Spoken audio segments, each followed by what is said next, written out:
Chapter 6. Kant. Kant reconstructed all philosophy by supporting it on morality.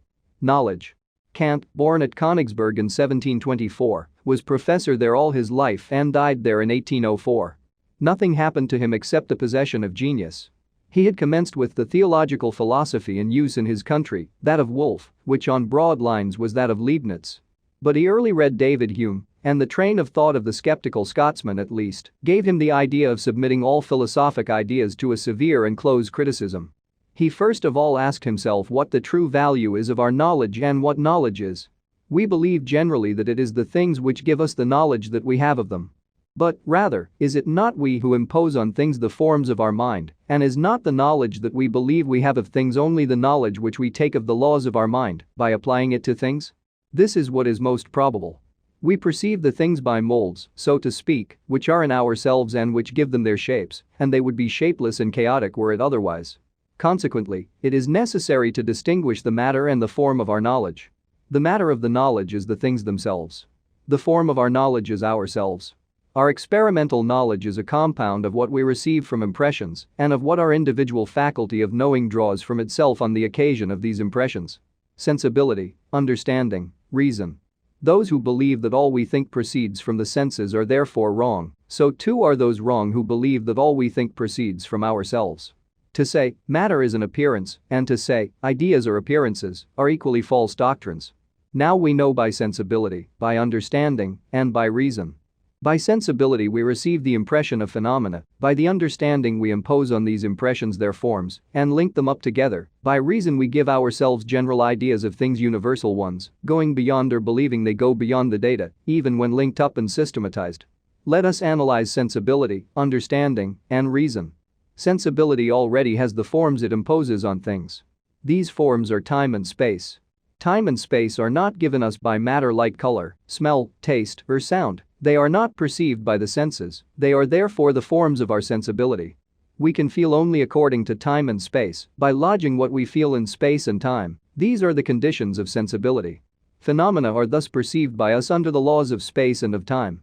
What do they become in us?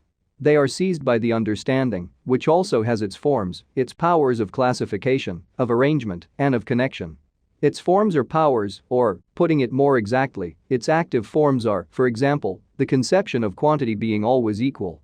Through all phenomena the quantity of substance remains always the same, the conception of causality. Everything has a cause, and every cause has an effect, and it is ever thus.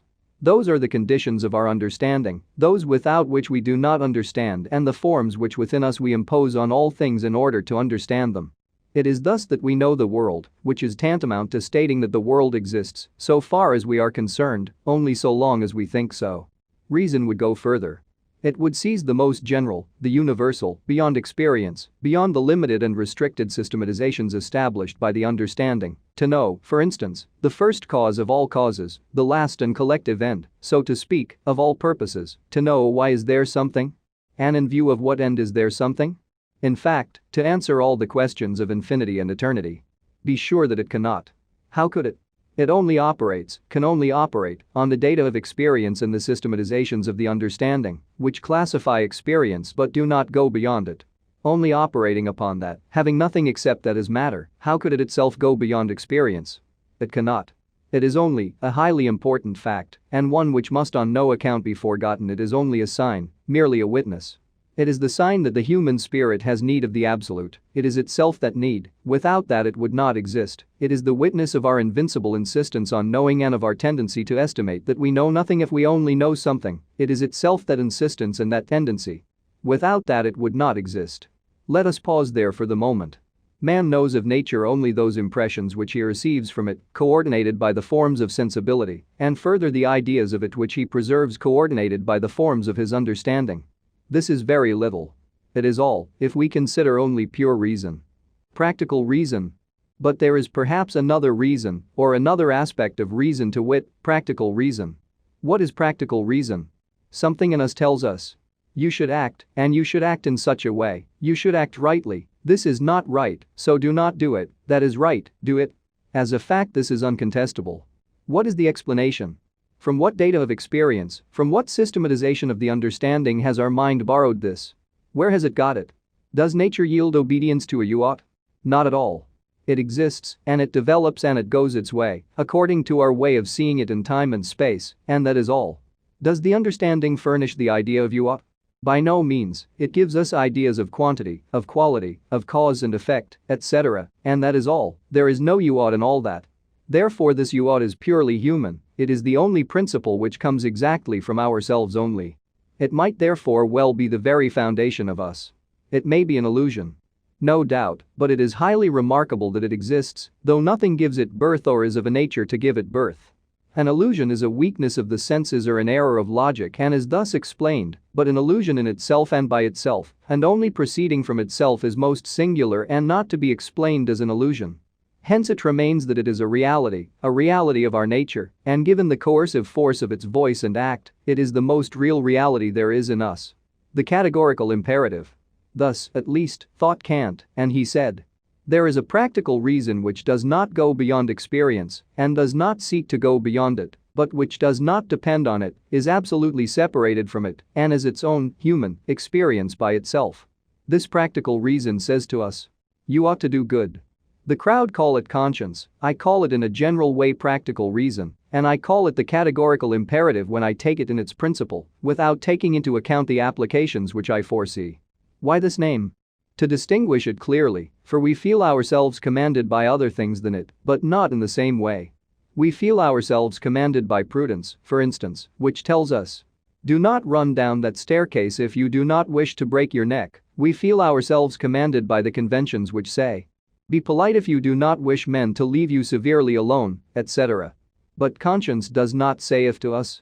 It says bluntly, you ought without consideration of what may or may not happen, and it is even part of its character to scorn all consideration of consequences.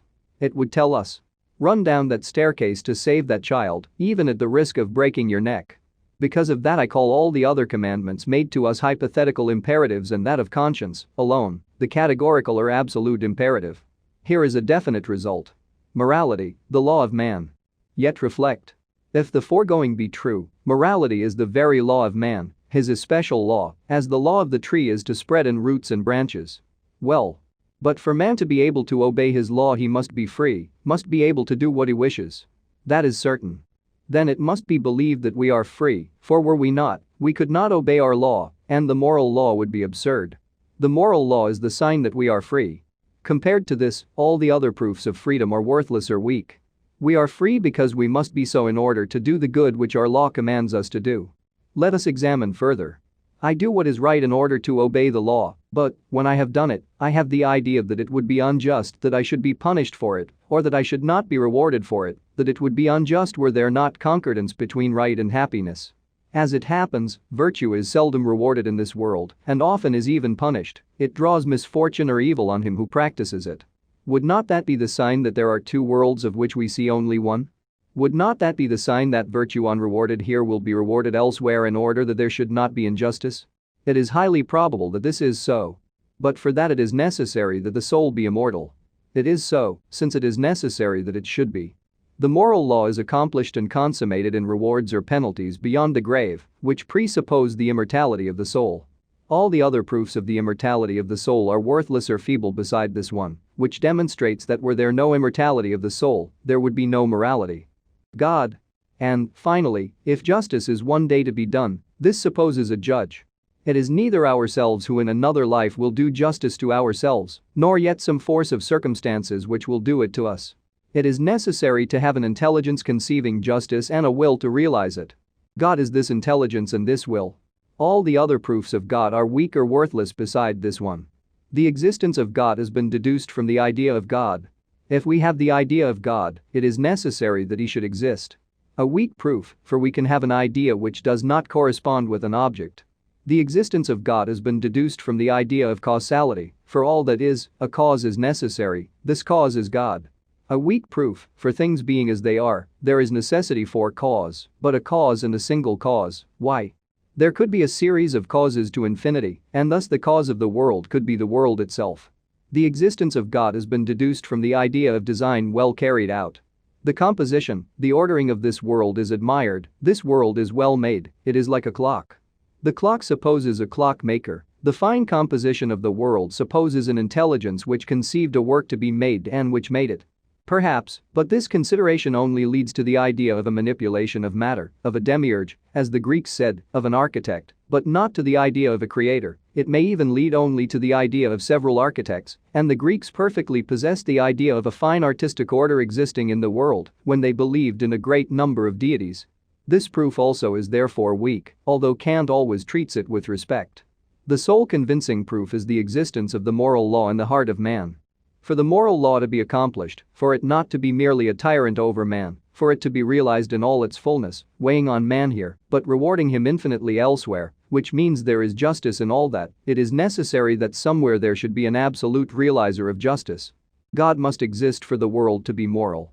Why is it necessary for the world to be moral? Because an immoral world with even a single moral being in it would be a very strange thing. Thus, whilst the majority of philosophers deduced human liberty from God and the spirituality of the soul from human liberty, the immortality of the soul from human spirituality, and morality from human immortality, Kant starts from morality as from the incontestable fact, and from morality deduces liberty, and from liberty spirituality, and God, from the immortality of the soul, with the consequent realization of justice. He has effected an extraordinarily powerful reversal of the argument generally employed. The influence of Kant. The influence of Kant has been incomparable or, if you will, comparable only to those of Plato, Zeno, and Epicurus. Half at least of the European philosophy of the 19th century has proceeded from him and is closely connected with him. Even in our own day, pragmatism, as it is called, that is, the doctrine which lays down that morality is the measure of truth, and that an idea is true only if it be morally useful, is, perhaps, an alteration of Kantism, a Kantian heresy, but entirely penetrated with and, as it were, excited by the spirit of Kant.